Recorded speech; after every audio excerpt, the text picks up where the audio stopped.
Assembly ఎన్నికల ఫలితాల తరువాత తెలంగాణ రాజకీయాల్లో చాలా మార్పులే చోటు చేసుకుంటున్నాయి. ఇక ప్రత్యర్థుల పార్టీలోకి ప్రధాన పార్టీలో ఉన్న అభ్యర్థులు కూడా అటు జంప్ చేస్తున్న నేపథ్యం మనకు కనిపిస్తుంది. ఓవరాల్ ఇదే అంశానికి సంబంధించి మరింత సమాచారం మా మెదక్ రిపోర్టర్ రాజు అందిస్తారు. రాజు, మనం చూసుకుంటే ఇక 10 ఏళ్లలో కేసీఆర్ అండ్ టీం వచ్చిన ఆరోపణలే నేతల జంపు కీలకమని భావించారు. ఇక వాళ్ళ రాజకీయ ఎదుగుదలను ఆశించి పార్టీ మారుతున్నారనే ప్రచారం సాగుతుండడంపై ఎంతవరకు కరెక్ట్ అనుకోవచ్చు?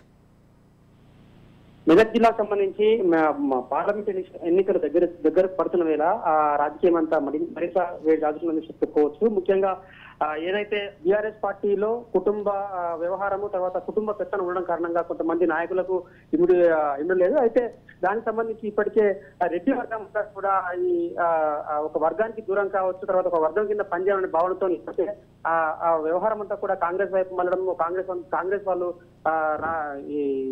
ఈ అధికారాన్ని చేపట్టుకోవడము ఎంత జరిగిన నేపథ్యంలో ఇప్పటికే చాలా మంది నాయకులు పార్టీని వీడి మరొక పార్టీకి పోవడానికి సిద్ధంగా ఉన్నారు. ఏదైతే బీఆర్ఎస్ పార్టీ అధికారంలో ఉన్నప్పుడు మాత్రమే వాళ్ళు రాజకీయం చేయడానికి మాత్రమే బీఆర్ఎస్ పార్టీలోకి వచ్చారు. కానీ అందులో వాళ్ళ ఆధిపత్యాన్ని ఇమిడలేక ఎట్టి పరిస్థితుల్లో అందులో ఉండే ప్రసక్తి అయితే లేదు.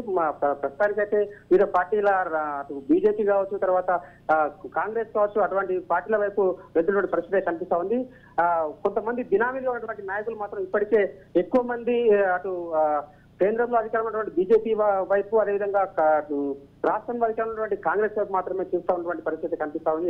ఇక్కడ ఏది ఏమైనప్పటికీ వాళ్ళ సొంత స్వలాభం కోసము, వాళ్ళు రక్షించుకోవడం కోసము పార్టీలు మారుతున్న కొంతమంది నాయకులు అయితే మరికొంతమంది బీఆర్ఎస్ పార్టీలో కుటుంబ పెత్తనం కారణంగా అణచివేతకు గురయ్యి, అవమానాలకు గురయ్యి, తర్వాత ఆత్మాభిమానం చంపుకోలేక ఉన్నటువంటి పరిస్థితుల నుంచి బయటకు వచ్చి ఇప్పుడు వివిధ పార్టీలు పోయే పరిస్థితి కనిపిస్తా ఉంది. ఆ కోణంలో రాజకీయం అంతా కూడా ఇప్పుడు జంపు జాయిన్ల కారణంగా బీఆర్ఎస్ పార్టీ పూర్తి స్థాయిలో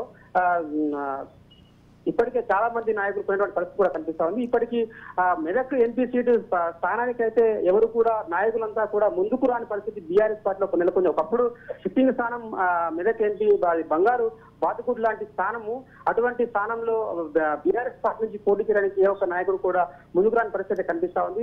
ఇప్పటికీ దాని కారణంగానే ఇప్పటికీ కూడా బీఆర్ఎస్ పార్టీ మెదక్ స్థానాన్ని కానీ అటు జైరాబాద్ స్థానాన్ని కూడా ప్రకటించకపోవడం దీనిలో భాగమే. అయితే రాజకీయ నాయకులంతా కూడా ఇప్పుడు ఏదైతే పార్టీ అధికారంలో ఉంటుందో లేకపోతే ఎక్కడైతే ఆత్మాభిమానం ఉంటుందో అక్కడికి వెళ్లే ప్రయత్నం చేస్తున్నట్టుగా మనం చూడొచ్చు. సాగి రైట్, థ్యాంక్ యూ రాజు.